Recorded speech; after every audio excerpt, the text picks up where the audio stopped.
वालेकुम। आज तेलंगाना संचारा मुस्लिम समिति एक तंजीम है, एक तबका है, ऐसा तबका है जो मुसलमानों का सबसे पिछड़ा तबका है। लोगों के पास मुस्तकिल रोज़गार नहीं होता। ये लोग पहले बंदरों के साथ या रीछों के साथ या जानवरों के साथ करतब करते थे, लेकिन आज फॉरेस्ट एक्ट के बाद ये चीज़ नहीं हो पा रही है, तो ये लोग दूसरे प्रोफेशन में चले गए हैं।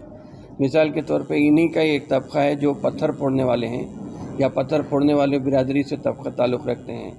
बाज़ लोग हैं जो अतर बेच लेते हैं, बाज़ लोग हैं जो दुकान में जाके धुआं देते हैं। और ऐसा ही रमज़ान में या उरस के टाइम पे दरगाहों के पास जो करतबबाजी होती है या कोई भी दूसरे काम होते हैं, इनफॉर्मल सेक्टर में ये लोग अपनी ज़िंदगी गुजार रहे हैं। और चूँकि समाज के बिल्कुल निचले तबके से आते हैं, इनकी मदद करने का एक बेड़ा उठाया था समझिए मैं कि कोशिश ये थी कि इनको अपने जो भी प्रोफेशन है उनका उसी में पहले तक़वियत देने के लिए, एक ताकत पहुंचाने के लिए आज मशीनों की तक़सीम अमल में आई।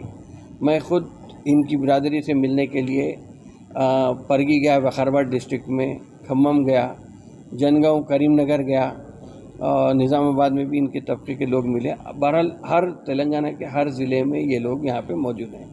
तो इनके मिलने के बाद ये एहसास हुआ कि किस माशी तकलीफ़ के साथ ये लोग ज़िंदगी गुजार रहे हैं। इनको अगर हम ताकतवर बना सकते हैं तो कल इनके बीच में से जैसा ज़मीन के कई मीटर नीचे हीरा तपता है, वैसा ये लोग भी आज तक कोई फ़ायदा ना मिलने की वजह से ऐसी ज़िंदगी गुजार रहे हैं।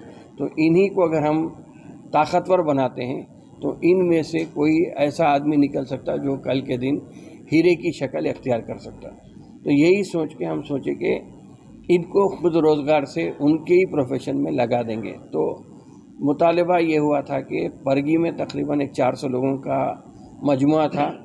वहाँ पे बातचीत करने के बाद ये बात आई कि वहाँ एक टेलरिंग सेंटर अगर खोलते हैं तो ख़ास तौर पे ख़वातीन के लिए फ़ायदा पहुँच सकता है। वैसा ही जो तुर्का का शुलू जो बोले, और उसमें क्या है उर्दू में संग तराश जो लोग हैं वो भी काफ़ी लोग इस पेशे से जुड़े हुए हैं। तो उनमें भी हम सोचे कि मशीनों को तकसीम करेंगे ताकि वो दूसरी अपनी जगह पे, अपने मुकाम पे जाके वो काम बखूबी अंजाम दे सकते हैं, अपनी मैशियत को सुधार सकते हैं।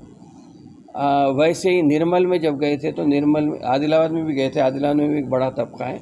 निर्मल में भी कुछ लोग मिले थे, वो लोग कहे थे कि वो रुई का कारोबार करते हैं, रुई ख़रीद के लाते हैं और उनको 500 रुपये मजदूरी मिलती है। 500 रुपये में भी वो भी चूँकि लाने में किराए में पैसे चले जाते तो वो 200 रुपये मिलते हैं रोज़ाना। तो ऐसे हालात में हम ये सोचे कि पहले एक शुरुआत की जाए कि टेलरिंग सेंटर का 2 जगह क़याम अमल में लाएंगे, एक बुलारम सिकंदराबाद में, दूसरा परगी में। और ये पत्थर फोड़ने की जो मशीन है वो तकरीबन हर 5 ज़िलों में, पाँच ज़िलों में ये लोग लेके जाएंगे। लेके जाके बाज़ाब्ता तौर पे लोगों में तकसीम करके उनको एक किस्म से ताकतवर, माशी तौर पे ताकतवर बनने की कोशिश करेंगे। इसके अलावा जो सबसे बड़ा अहम मसला है वो ये है कि ये लोगों को एक जगह करना है। एक तखमीना जिसकी कोई मैं तस्दीक नहीं कर सकता, लेकिन इन्हीं की ज़ुबानी ये है कि 5 से 8 लाख के करीब ऐसे लोग हैं जो ये पेशे से जुड़े हुए हैं, इन्हीं पेशों से जुड़े हुए हैं। तो इनकी एक सोसाइटी बनाने का मंसूबा है, बल्कि सोसाइटी बन गई है। सोसाइटी में ये लोग मेंबर बनेंगे, मेंबर बने बाद एक जगह जमा होंगे, जमा हुए बाद उनकी तरक्की के लिए एक कलेक्टिव काम करने का मंसूबा है। किस तरह हो सकता है, ज़ाती तौर पे क्या हो सकता है, सरकारी तौर पे क्या हो सकता है, इसको देख के ये लोगों को बहरहाल इनको माशी तबके से माशी ताकतवर बनाने के लिए जो फिल वक़्त समाज के नीचे तबके में हैं उनको उनकी ज़िंदगी को ऊपर लाने या बेहतर बनाने की एक जस्तजू है। मैं समझता हूँ कि इंशाअल्लाह ताला इसके बाद उनके भी लोग मेंबर बनेंगे सोसाइटी के, हम भी आहिस्ता से इसमें तरक्की करते हुए आगे बढ़ सकते हैं। इनके बच्चों के लिए कोई एजुकेशन वगैरह पढ़ने जो लोग